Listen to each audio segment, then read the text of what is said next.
Hello students, welcome to UGC NET paper first with Poonam. तो students चलिए start करते हैं हम अपना फर्स्ट पेपर। आज हम करेंगे 25 सितंबर शिफ्ट सेकंड का पेपर करेंगे। तो चलिए स्टार्ट करते हैं फर्स्ट क्वेश्चन। ये इंग्लिश वाले बच्चे खुद पढ़ सकते हैं वीडियो रोक के। क्वेश्चन है फर्स्ट कि शिक्षण और अधिगम की भूमिकाओं के बारे में विचार संपादक ने उद्धलिखित सिद्धांत का प्रतिपादन किया। तो इस क्वेश्चन में हम ज़्यादा टाइम वेस्ट नहीं करेंगे, क्योंकि इसका आंसर यही है कि एनटीए ने इस पर्सन को क्या है, कट कर दिया। तो ये पर्सन गलत माना गया है। नेक्स्ट क्वेश्चन करते हैं। चलो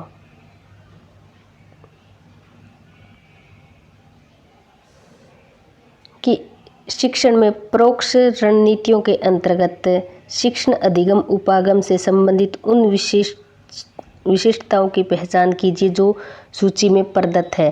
परोक्ष यानी कि क्या मतलब होता है, अप्रत्यक्ष अधिगम रणनीतियों के बारे में आपको बताना है। तो सबसे फर्स्ट है कि परीक्षा प्रक्रिया में संलिप्तता क्या होती है इसमें, तो हाँ होती है। संप्रत्यय आधारित विषय प्रस्तुतिकरण इसमें होता है। ध्यानाकर्षण तथा अधिगमकर्ताओं को अनुदेशनात्मक उद्देश्यों से संसूचित करना नहीं होता। उद्दीपक सामग्री प्रस्तुत करना तथा पूर्वापेक्षित अधिगम के प्रत्यास्मरण को उद्दीपित करना इसमें नहीं होता। विद्यार्थियों को अपने अनुभवों के संदर्भ के अनुप्रयोग के प्रति प्रोत्साहन करना होता है। यानी कि ए, बी और ई सही है, तो हमारा सी इसका राइट आंसर हो जाएगा। चलिए नेक्स्ट क्वेश्चन देखते हैं। नेक्स्ट क्वेश्चन है कि शिक्षण की अवधि में प्रयुक्त होने वाले विषय वस्तु प्रकार के सापेक्ष प्रक्रिया प्रकार वाले प्रश्नों को संसूचित करने वाले प्रश्नों को निम्नलिखित प्रदत्त सूची से पहचान कीजिए। तो क्या करना है आपको, क्वेश्चन को ध्यान से समझना है कि क्वेश्चन में क्या पूछा गया है। तो इसका आंसर आएगा अपसारी प्रश्न होता है, इसमें संप्रत्यय आधारित प्रश्न होता है और उच्च स्तरीय प्रश्न होता है। यानी कि ए, सी और ई, यानी कि फर्स्ट इसका राइट आंसर हो जाएगा। क्वेश्चन अब हम किस तरह कर सकते हैं कि निम्न स्तरीय प्रश्न, अगर हमें पता है कि निम्न स्तरीय प्रश्न नहीं होता, डी को अगर हम बिल्कुल नेगेटिव मान के चलते हैं तो डी 3 ऑप्शनों में है, तो ये तीनों कट हो जाएंगे और फर्स्ट आंसर इसका आ जाएगा। चलिए नेक्स्ट क्वेश्चन करते हैं। नेक्स्ट क्वेश्चन है कि नीचे 2 कथन दिए गए हैं। वैधता के लिए विश्वसनीयता आवश्यक है किंतु पर्याप्त नहीं है। ये बात बिल्कुल सही है। दूसरा है कि मूल्यांकन उपकरणों के लिए वैधता एक पूर्ण रूपेण आवश्यक या अनावश्यक अवधारणा न होकर एक अविच्छिन्न की तरह पाई जाती है। तो ये भी सही है। तो इसका आंसर हो जाएगा फर्स्ट, ए और 2 दोनों सही है। चलिए नेक्स्ट क्वेश्चन करते हैं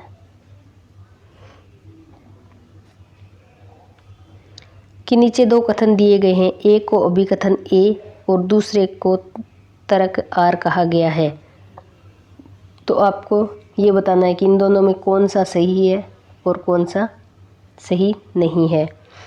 तो इसमें अभिकथन में दिया गया है कि शिक्षा की वे अवस्थाएं जो स्थान सापेक्ष, समय सापेक्ष और व्यक्ति सापेक्ष होती है उन्हें औपचारिक की संज्ञा दी जाती है तथा ये विहित नियम तथा पद्धतियों से सृजित होती है। तो ये बात सही है। मुक्त विश्वविद्यालय और विद्यालय औपचारिक शिक्षाओं के उदाहरण है, क्योंकि वे विहित प्रक्रियाओं द्वारा सृजित होते हैं। तो मुक्त विश्वविद्यालय क्या है, औपचारिक और अनौपचारिक दोनों तरह की शिक्षा देता है। तो इसमें ओनली औपचारिक शिक्षा की बात की है, तो ये गलत हो जाएगा। यानी कि ए सही है और आर हमारा गलत है। तो ए सही है, आर सही नहीं है, तो थर्ड इसका राइट आंसर हो जाएगा। चलिए नेक्स्ट क्वेश्चन करते हैं कि शोधकर्ता के लिए ज्ञान प्राप्ति की विधियों में से निम्नलिखित में कौन ऐसी है जो समय एवं प्रयास की दृष्टि से मितव्ययी, मितव्ययी का मतलब होता है कम समय और कम जिसमें धन लगे, उसको कहते हैं मितव्ययी, यानी कि कम टाइम में और कम खर्चे में। तो क्या होगा इसका कि किसी प्राधिकारी से परामर्श लेना सबसे जो क्या होता है सरल होता है। किसी जो प्राधिकारी से हम जो परामर्श लेते हैं वो विधि और समय की दृष्टि से शोधकर्ता के लिए मितव्ययी है। क्यों है? क्योंकि शोध जो निर्देशक है प्राय एक अनुभवी व्यक्ति होता है जो शोधकर्ता को शोध समस्या के चयन से लेकर थीसिस लिखने तक पूरी शोध के दौरान कई चरणों में सहायक सुझाव भी देता है। तो सबसे मितव्ययी कौन सी है? किसी प्राधिकारी से परामर्श की विधि।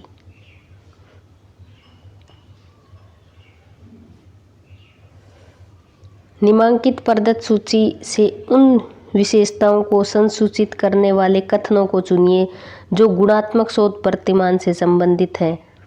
हमारे जो है रिसर्च में दो प्रकार के शोध दिए गए हैं, एक तो होता है गुणात्मक और एक है मात्रात्मक। आपको ध्यान रखना है जिसको क्वालिटेटिव और क्वांटिटेटिव बोला जाता है। क्वांटिटेटिव मात्रा यानी कि जिसको हम माप तोल सकते हैं, मेजरमेंट कर सकते हैं, वो मात्रात्मक होता है, और जिसको माप तोल नहीं सकते वो गुणात्मक होता है। जैसे हम किसी से हेट करते हैं या किसी से लव करते हैं तो कितना करते हैं हम उससे माप नहीं सकते, तो वो क्या होगा? गुणात्मक होगा। मात्रात्मक में क्या आएगा? जैसे 2 लीटर दूध है और किसी का वजन है तो वो क्या आएगा? मात्रात्मक में आएगा। तो चलिए हम देखते हैं कि मात्रात्मक शोध से संबंधित कौन कौन से हैं। तो फर्स्ट दिया हुआ है कि यह शोध प्रतिभागियों के परिप्रेक्ष्य से सामाजिक घटनाओं के अवबोध से संबंधित होता है। तो क्या ये सही है? तो हाँ, ये होता है। दूसरा है कि यह चरों के मध्य संबंध स्थापित करने की ओर अग्रसर होता है तथा मापित सामाजिक तथ्यों में परिवर्तन के कारणों की व्याख्या करता है। तो ये बात सही नहीं है। फिर है यह वास्तविक परिदृश्य से संचालित होता है जो आधार सामग्री का प्रत्यक्ष स्रोत है तथा जो शोधकर्ता एक महत्वपूर्ण साधक है। तो ये बात सही है। यह प्रक्रिया से संबंधित है न कि परिणामों या उत्पादों मात्र से। तो ये बात भी सही है। यह सार्वभौम संदर्भ रहित सामान्यीकरणों के प्रतिपादक का प्रयास करता है। तो ये बात गलत है, यानी कि ए, सी और डी। तो थर्ड हमारा राइट आंसर हो जाएगा। चलिए नेक्स्ट क्वेश्चन करते हैं। नेक्स्ट क्वेश्चन है कि एक शोधकर्ता अपने अध्ययन के अंतर्गत निराश्रित चर के संभव प्रभाव जानने और आंकलित करने हेतु एक निष्पत्ति परीक्षण का प्रयोग करता है। परीक्षण में मिले प्राप्तांकों को वितरण क्या है? ऋणात्मक विषमता वाला है, जिसके आधार पर परीक्षण के कठिनाई स्तर के बारे में कौन सा कथन दिया गया है। तो कौन सा कथन इसमें सही है आपको ये बताना है। तो इसमें क्या होगा कि परीक्षण अत्यंत सरल था। इसमें क्या होता है कि जब चर का वितरण ऋणात्मक यानी कि नेगेटिवली होता है ना, तो क्या होता है? निष्पत्ति परीक्षण का कठिनाई स्तर अत्यंत सरल माना जाता है। तो ए इसका राइट आंसर हो जाएगा। चलिए नेक्स्ट क्वेश्चन देखते हैं कि नीचे दो कथन दिए गए हैं, एक को अभिकथन ए और दूसरे को तर्क आर कहा गया है। अभिकथन ए बोल रहा है कि एक शोधकर्ता को सभी चरणों में नैतिक और आचार संबंधी मानकों को चोट पहुंचाए बगैर कोडल औपचारिकताओं का पालन करना चाहिए। तो हाँ, ये सही बात है। हालांकि प्रदत्त संग्रहण, प्रदत्त विश्लेषण और प्रदत्त विश्लेषण के संदर्भ में आचार संहिता की दृष्टि से आघात पहुंचाने की पर्याप्त गुंजाइश है। तो ये भी सही है। इन दोनों के बीच में आप क्यों की लगा के देखो, अगर ये बात दोनों सही बैठ रही है तो ये इसकी सही व्याख्या है। तो हमने क्यों की लगा के इसको पढ़ा तो ये दोनों एक दूसरे की सही व्याख्या कर रहे हैं। तो ए इसका राइट आंसर आ जाएगा कि ए और आर दोनों सही है और आर जो है ए की सही व्याख्या कर रहा है। चलिए नेक्स्ट क्वेश्चन करते हैं। नेक्स्ट क्वेश्चन है कि शोध के निम्नांकित में से किस चरण में आईसीटी समर्थन के विनियोजन की गुंजाइश अपेक्षाकृत अधिक होती है, यानी कि सबसे ज़्यादा गड़बड़ी किस में हो सकती है। तो समस्या प्रतिपादन में नहीं हो सकती, परिकल्पना निर्माण में भी नहीं हो सकती। फिर आगे आता है कि प्रदत्त संकलन में होती है और प्रदत्त विश्लेषण में भी होती है और प्रदत्त निर्वचन में नहीं होती, यानी कि सी और डी इसका राइट आंसर हो जाएगा। चलिए नेक्स्ट क्वेश्चन करते हैं। नेक्स्ट आपको पैराग्राफ दिया हुआ है। पहले क्या था कि पैराग्राफ बिल्कुल डिक्टो पूछते थे क्वेश्चन की, ऊपर से पढ़ा और नीचे आंसर सेम का सेम मिल जाता, लेकिन अब क्या है थोड़ा सा इसका स्टैंडर्ड हाई हो गया। तो आपको इस पैरे का भाव समझना है कि इसमें राइटर पूछना क्या चाह रहा है। तो आप पहले पैरा पढ़ना खुद और उसके बाद में इसके आंसर है। तो संगठनात्मक संरचना में रूपांतरण किस प्रकार का परिवर्तन है। फर्स्ट क्वेश्चन है तो इसका है असंसंगत, इसका राइट आंसर हो जाएगा। चलिए आगे देखते हैं। जब दो संगठनों का विलय होता है तो इसका क्या परिणाम होता है। तो इसका परिणाम होता है कि संगठन का स्वरूप बदलेगा और असंसक्त परिघटना नहीं घटित होती है। तो इसका क्या होगा, नहीं सॉरी, सत्ता का आमूलकूल विकेंद्रीकरण होता है। तो ए और सी यानी कि डी इसका राइट आंसर हो जाएगा। चलिए नेक्स्ट देखते हैं कि बाजार की शक्तियों के दबाव का परिणाम हो सकता है। तो बाजार की शक्तियों का परिणाम क्या हो सकता है, आनुभागिक संरचना में परिवर्तन होता है। संगठनात्मक रूपांतरण के मुख्य स्तर क्या है। तो कौन कौन से इसके जो है मुख्य उसमें आएगा कि स्वरूप अल्पीकरण और भौगोलिक पुनर्संस्थितीकरण, यानी कि ए और बी इसका राइट आंसर हो जाएगा। चलिए नेक्स्ट क्वेश्चन देखते हैं कि संगठनात्मक रूपांतरण के लिए क्या उपेक्षित है। तो इसके लिए उपेक्षित है मानकों एवं संकेंद्रित मूल्यों में बदलाव, इसका राइट आंसर हो जाएगा। चलिए नेक्स्ट देखते हैं कि जो मीडिया अपील का अनुक्षेत्र किस मुद्दे से संबंधित है। तो मीडिया अपील का क्षेत्र संवेगों से संबंधित है। किस प्रकार है, क्योंकि जो मीडिया अपील का अनुक्षेत्र होता है उसमें क्या होता है कि चैनल जिसमें दृश्यों, रंगों, कहानियों, संगीत आदि के माध्यम से मीडिया के माध्यम जैसे टीवी, रेडियो, पत्रिकाएं दर्शकों यानी कि जो पाठक होते हैं, जो लिसनर होते हैं, उनकी भावनाओं को छूने का प्रयास करते हैं। तो वो किस में आएगा, संवेग में आएगा। नेक्स्ट क्वेश्चन है कि कक्षागत परिवेश में निम्नलिखित में से कौन सा पक्ष विद्यार्थी को एक अच्छा श्रोता बनाएगा। तो ध्यान विकर्षित होने की क्षमता नहीं बनाएगी, ध्यान केंद्रण की बनाएगी, यानी कि ए तो गलत है और बी सही है। तो फर्स्ट ऑप्शन तो हमारा कट गया ए गलत होने से। बी अब देखो 2 में दिया हुआ है बी। फिर है कि अवबोध की इच्छा, तो अवबोध की इच्छा भी सही है। संवेगात्मक विस्फोट गलत बात है। जानने संबंधी विनम्रता सही है और दूसरे पक्ष की उपेक्षा करना तो बहुत ही गलत है। तो बी, सी और ई, बी, सी और ई यानी कि फोर्थ हमारा राइट आंसर हो जाएगा। चलिए नेक्स्ट क्वेश्चन देखते हैं कि ये भी अभिकथन और तर्क वाला है कि अभिकथन क्या बोल रहा है कि शिक्षक के 2 प्रमुख कार्य अनुक्षेत्र है, शिक्षा शास्त्र की जानकारी और सामाजिक अंतर्क्रिया। तो ये बात सही है। इन दोनों कार्यों को महत्वपूर्ण बनाने हेतु संप्रेषण अत्यंत महत्वपूर्ण है। तो ये बात भी सही है। इन दोनों के बीच में आप क्योंकि लगा के देखो कि ये इसकी सही व्याख्या बन रही है क्या। तो शिक्षक के दो प्रमुख कार्य अनुक्षेत्र है शिक्षा शास्त्र की जानकारी तथा सामाजिक अंतरक्रिया, क्योंकि इन दोनों कार्यों को महत्वपूर्ण बनाने हेतु संप्रेषण अत्यंत महत्वपूर्ण है। तो ये इसकी सही व्याख्या बन रही है, तो ए इसका राइट आंसर हो जाएगा। चलिए नेक्स्ट क्वेश्चन देखते हैं कि सूची 1 को सूची 2 के साथ सुमेलित करना है आपको। श्रोताओं के प्रकार दे दिए फर्स्ट सूची में, और सेकंड में क्या है उसकी विशेषताएं। अकुशल श्रोता कौन होते हैं बताओ। अकुशल श्रोता वो होते हैं जो बारंबार उचट जाना।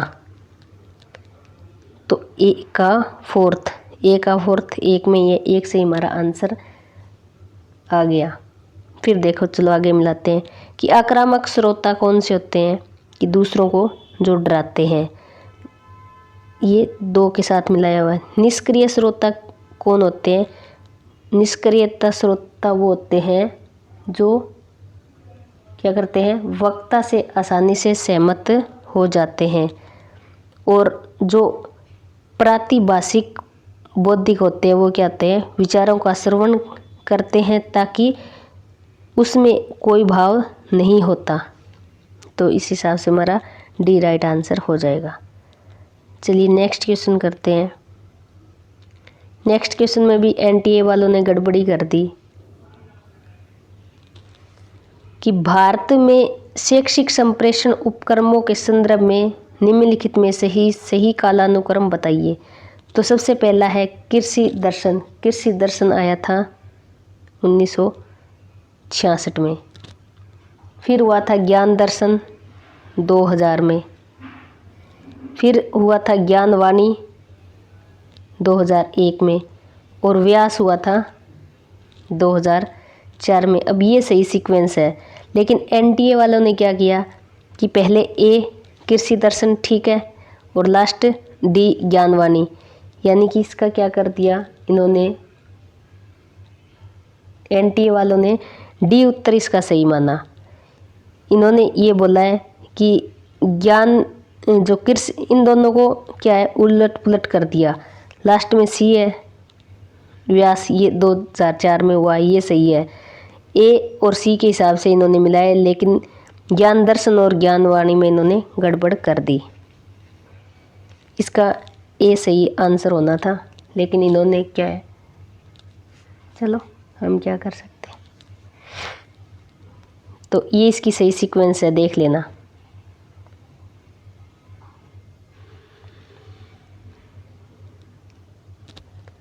नेक्स्ट क्वेश्चन है कि दो क्रमिक सम संख्याओं के वर्ग का अंतर 84 है।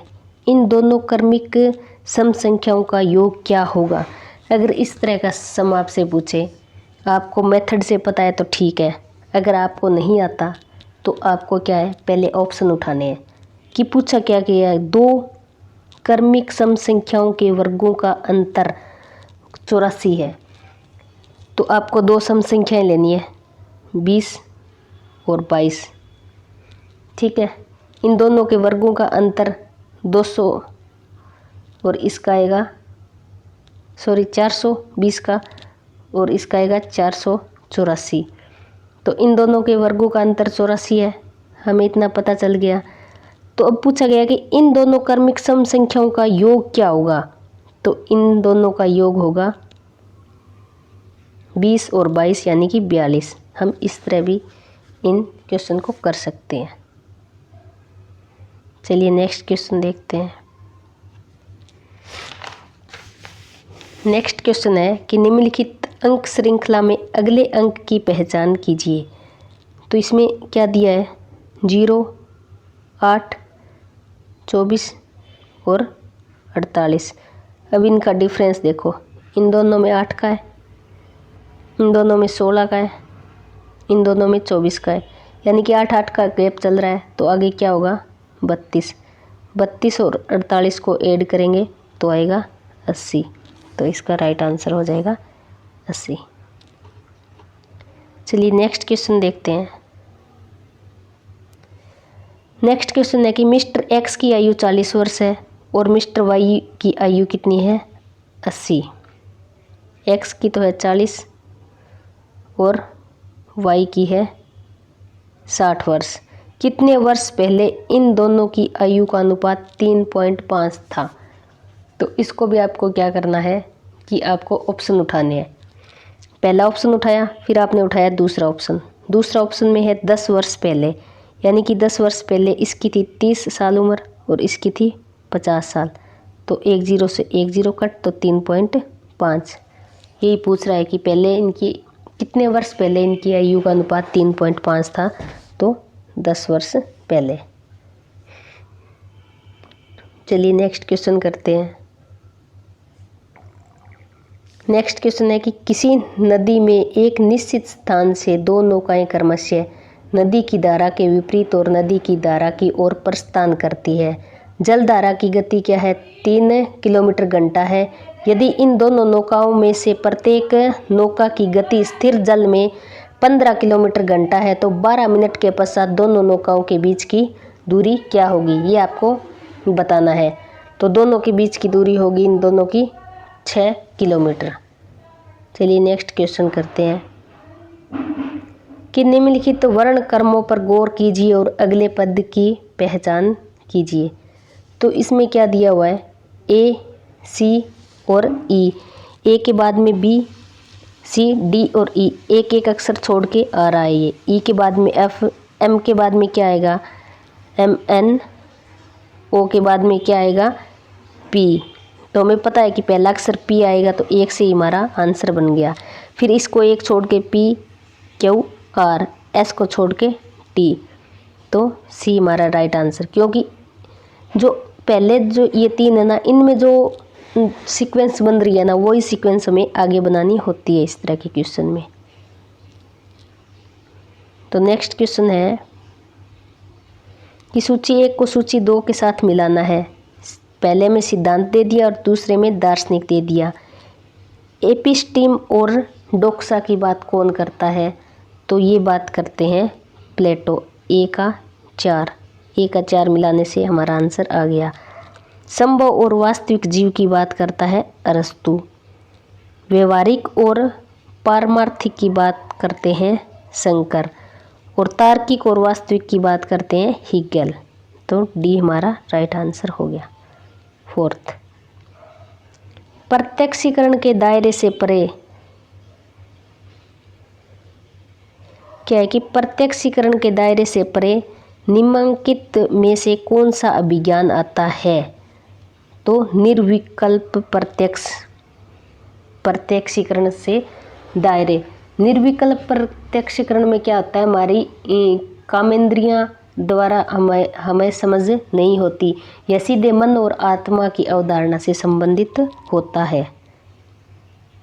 चलिए नेक्स्ट क्वेश्चन करते हैं कि सुनहला पर्वत अग्नि में है क्योंकि वह धूम्रवान है। इस अनुमान में कौन सा हेत्वाभास है? तो आपको पता है कि सुनहला पर्वत कोई है ही नहीं, तो इस तरह की अगर बात की जाती है तो वो क्या होता है? आश्रय सिद्धि हेत्वाभास होता है। तो ये इसका राइट आंसर हो जाएगा। चलिए नेक्स्ट क्वेश्चन करते हैं। नेक्स्ट क्वेश्चन है कि किसी तर्क वाक्य में जिसमें विशेष विधेयात्मकता होती है, विशेष विधेयात्मकता किस में होती है? जो कि उद्देश्य और विधेय कोई भी वितरित नहीं होता, यानी कि इसमें ए, ई, आई और ओ इसकी बात कर रहा है ये। क्योंकि ये यूनिवर्सल पॉजिटिव और ये क्या होता है? Particular positive. तो ये क्या है कि पर्टिकुलर पॉजिटिव की बात कर रहा है। तो इन दोनों में क्या होता है कि उद्देश्य और विधेय कोई भी वितरित नहीं होता। तो बी हमारा राइट आंसर हो जाएगा। चलिए नेक्स्ट क्वेश्चन करते हैं कि सूची 1 को सूची 2 के साथ मिलाना है आपको। एक तरफ अवधारणा दी है और दूसरी तरफ संप्रदाय। अभाव किस में आता है? अभाव होता है न्याय का। तो ए का 4 मिलाते हमारा आंसर आ गया। अनुपलब्धि होती है वेदांत की, और अपो होता है बौद्ध का, और स्यादवाद होता है जैन का। तो तीसरा हमारा राइट आंसर बन रहा है। फिर देखो आगे डी आई है। DI में क्या पूछा गया है कि निम्नलिखित तालिका प्रत्येक विषय की कुल अंकों को कोष्टक में और परीक्षा में 6 विभिन्न विषयों को शपथ छात्रों द्वारा प्राप्त किए गए अंकों का प्रतिशत दर्शाती है। अंकों का प्रतिशत दर्शाया गया है 7 जो बच्चों का है वो, और कुल कितने अंकों में से ये ऊपर जो इनके मार्क्स है वो दे दिए गए। तो फर्स्ट क्वेश्चन क्या पूछ रहा है, फर्स्ट क्वेश्चन पूछ रहा है हमसे कि सभी 7 विद्यार्थियों द्वारा भौतिकी में अंक प्राप्त किए गए औसत अंक क्या है। तो भौतिकी में कितने अंक प्राप्त है वो हमसे पूछा गया है। तो चलिए देखते हैं। ये रहा हमारा भौतिकी। तो इन सब को क्या करना है, आपको ऐड करना है। जब आप इन सब को प्लस करेंगे तो आएगा 520। और है कितने ये 1 2 3 4 5 6 7 से आपको क्या करना है, इसको काट देना है। जब आप काटोगे तो 74.28 तो ये इसका आंसर आएगा। तो 20 का राइट आंसर हो जाएगा। चलिए नेक्स्ट क्वेश्चन देखते हैं। नेक्स्ट क्वेश्चन है कि सभी विषयों में 60% और इससे अधिक अंक प्राप्त करने वाले छात्रों की संख्या हमसे पूछी गई है। तो 60% इनमें देखो, अब 60% कितने बच्चों के हैं,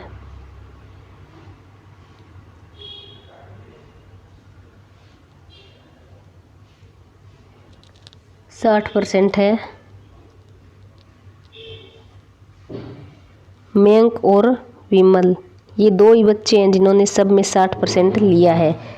और बाकी ने आप बाकी देख सकते हो कि सब में 60% नहीं लिया, यानी कि मयंक और विमल 2 ही ऐसे बच्चे हैं जिन्होंने 60% या इससे अधिक अंक लिए हैं। तो थर्ड इसका राइट आंसर हो जाएगा। मयंक ने सभी 6 विषयों में कुल प्राप्तांक क्या है, मयंक का पूछा गया है। तो चलिए देखते हैं मयंक। ये रहा मयंक।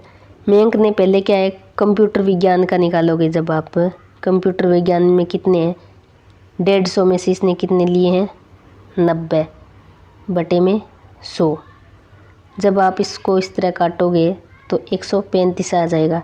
इसी तरह आपको 60 70 70 इस तरह निकाल लेने हैं, ऊपर जो अंक दिए गए हैं वो, और इस तरह जिस तरह 160 130 गुना में 60 बटे 100 तो ये आ जाएगा। इस तरह हम देखेंगे कि मयंक के क्या कितने मार्क्स बनेंगे। पहले में तो बनेंगे कंप्यूटर विज्ञान में 135, फिर बनेंगे 78, अगले में 84, फिर 70, फिर 45 और फिर 28। तो ये टोटल बन जाएंगे 440। तो 440 इसका राइट आंसर होगा। तो फोर्थ इसका सही उत्तर है। चलिए नेक्स्ट क्वेश्चन करते हैं कि किस विषय में प्राप्त अंकों की समग्र प्रतिशतता सर्वोत्तम है। तो इसके लिए आपको क्या करना है, सबको ऐड करके देखना है। कंप्यूटर विज्ञान में जब आप ऐड करोगे तो होगा 575, इसको ऐड करोगे तो 430, नेक्स्ट वाला होगा 520, फिर होगा 507, फिर होगा 470 और फिर होगा 510। तो इनमें सबसे ज़्यादा जो क्या पूछा गया है कि समग्र प्रतिशतता के लिए आप क्या करोगे, जितने ये जो नंबर है उनको इससे आप काट दोगे।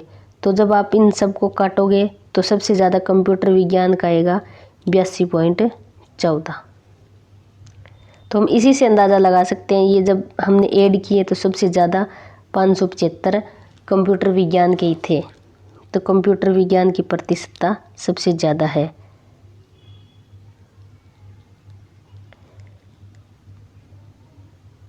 तो इसका सही आंसर हो जाएगा। चलिए नेक्स्ट क्वेश्चन देखते हैं कि आशीष का समग्र प्रतिशत कितना है।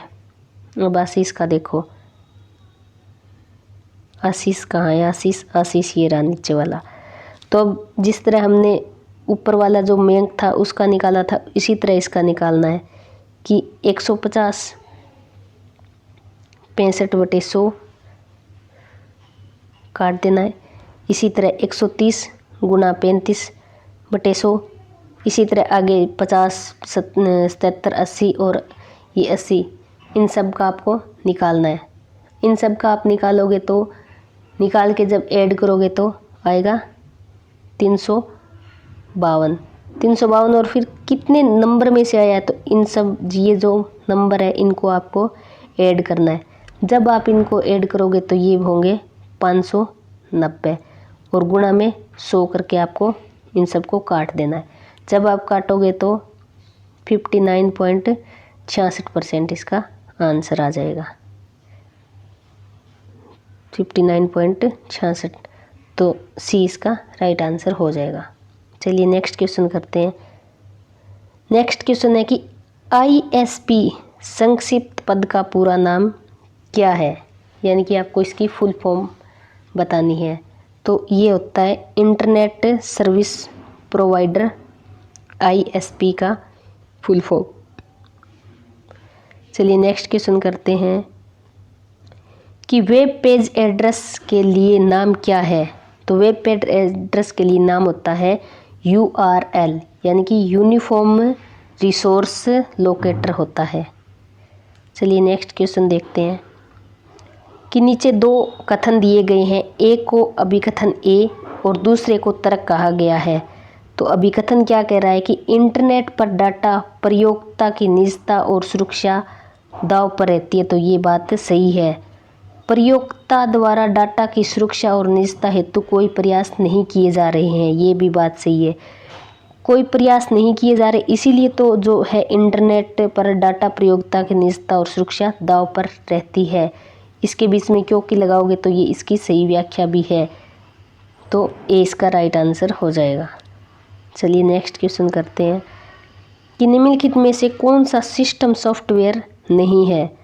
तो एप्लीकेशन सॉफ्टवेयर क्या होता है, सिस्टम सॉफ्टवेयर नहीं होता।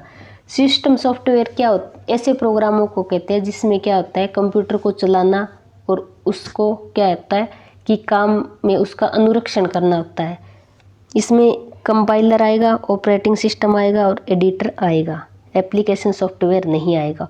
एप्लीकेशन सॉफ्टवेयर एक विशिष्ट कार्य करता है। आवश्यकता अनुसार भिन्न भिन्न उपयोगों के लिए भिन्न भिन्न सॉफ्टवेयर होते हैं, जैसे वर्ड प्रोसेसर, स्प्रेडशीट इत्यादि इसके एग्जाम्पल है।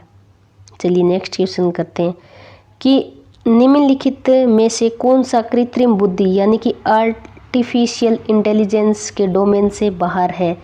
तो क्या है डोमेन से बाहर, टेक्स्ट जो है इससे बाहर होते हैं। चलिए नेक्स्ट क्वेश्चन देखते हैं हम कि सहस्त्राब्दी विकास लक्ष्य निम्नलिखित में से कौन से हैं।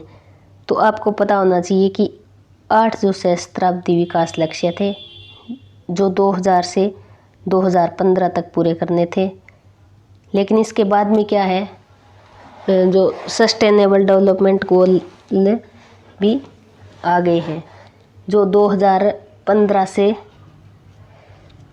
और 2030 तक पूरे करने, वो 17 है। और ये जो मिलेनियम डेवलपमेंट गोल है सहस्त्राब्दी विकास लक्ष्य, ये 8 है। ये मैंने अब से पहली वाली वीडियो में आपको बता दिए गए। तो इसमें कौन कौन से हैं, फर्स्ट है अत्यधिक निरंतरता और भूख का उन्मूलन करना, ये है। मातृत्व स्वास्थ्य में सुधार करना, ये भी है। और जलवायु परिवर्तन संबंधी समाधान करना नहीं है। लैंगिक समानता और महिला सशक्तिकरण को बढ़ावा देना है। और सभी के लिए ऊर्जा सुरक्षा सुनिश्चित करना नहीं है, यानी कि A, B और D 4th इसका राइट आंसर हो जाएगा। 8 जो लक्ष्य रखे गए हैं इसमें, उनमें से ये 3 दिए हुए हैं। ठीक है, चलिए नेक्स्ट क्वेश्चन करते हैं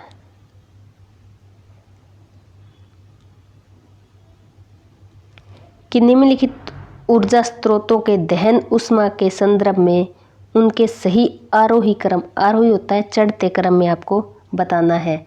तो सबसे पहले क्या होगा, हरित काष्ठ होगा, फिर क्या होगा, शुष्क काष्ठ होगा, फिर होगा प्राकृतिक जो वसा और तेल, और सबसे बाद में क्या होगा, मीथेन, यानी कि इसको उल्टा लगाना है। तो जब हम इसका उल्टा करेंगे तो क्या आएगा, DCA और लास्ट में होगा B। तो इसका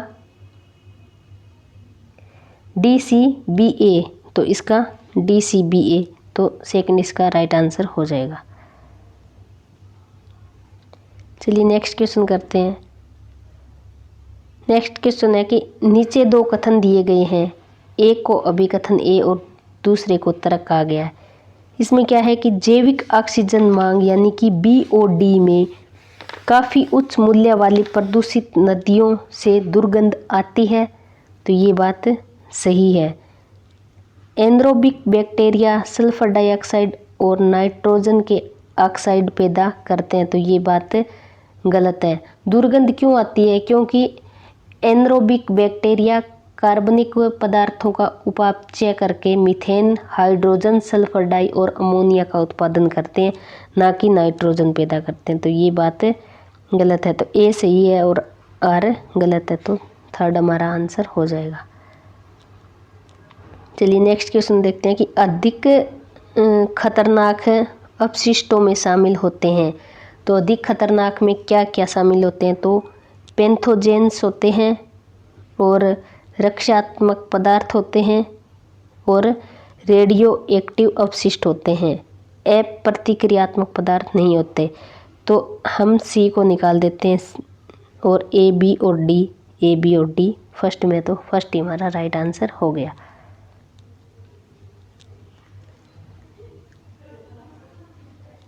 निम्नलिखित में से किस प्राथमिक प्रदूषण के मामले में वैश्विक उत्सर्जन प्रति वर्ष मिलियन टन के संदर्भ में प्राकृतिक स्रोतों की तुलना में मानव की क्रिया का योगदान अधिक है? तो मानव क्रिया में योगदान सबसे अधिक किस में होता है? सल्फर डाइऑक्साइड में। तो ए हमारा राइट आंसर हो जाएगा। चलिए नेक्स्ट क्वेश्चन देखते हैं कि निम्नलिखित में से किस विश्वविद्यालय ने वर्ष 1962 में पत्राचार पाठ्यक्रमों की शुरुआत की थी? तो दिल्ली विश्वविद्यालय ने। इसमें क्या हुआ कि 1960 में क्या हुआ कि डॉक्टर कोठारी की अध्यक्षता में एक विशेषज्ञ समिति ने पत्राचार कार्यक्रम शुरू करने की अनुशंसा की थी।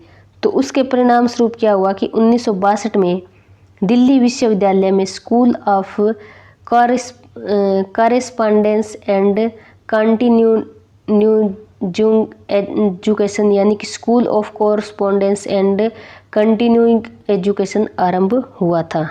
तो कहाँ हुआ था? दिल्ली विश्वविद्यालय में। चलिए नेक्स्ट क्वेश्चन देखते हैं।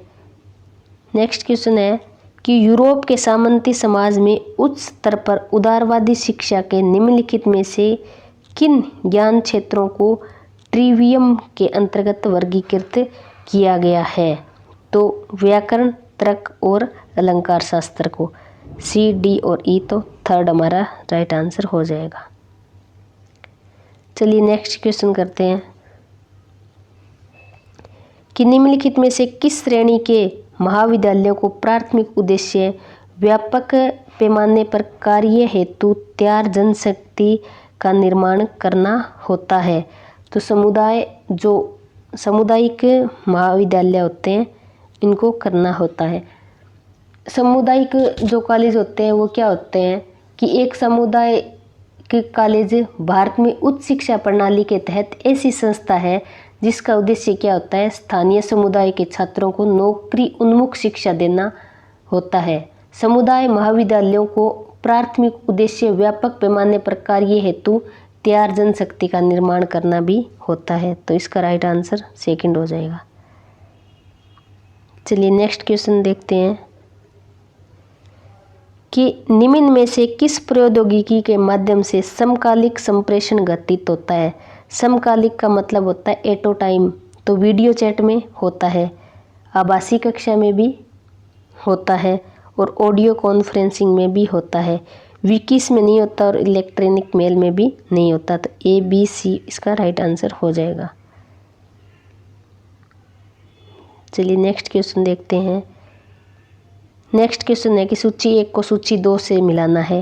अवैयक्तिक स्तर क्या होता है कि इसमें क्या होता है? हमारे द्वारा अपनाए जाने वाले और विकसित किए जाने वाले व्यवहार और नैतिकता का स्तर होता है। व्यावसायिक स्तर क्या होता है? व्यावसायिक स्तर होता है कि उच्च शिक्षा प्रणाली में लोकतांत्रिक कार्यकरण और प्रत्येक सक्षम व्यक्ति की क्षमता में विश्वास करना होता है।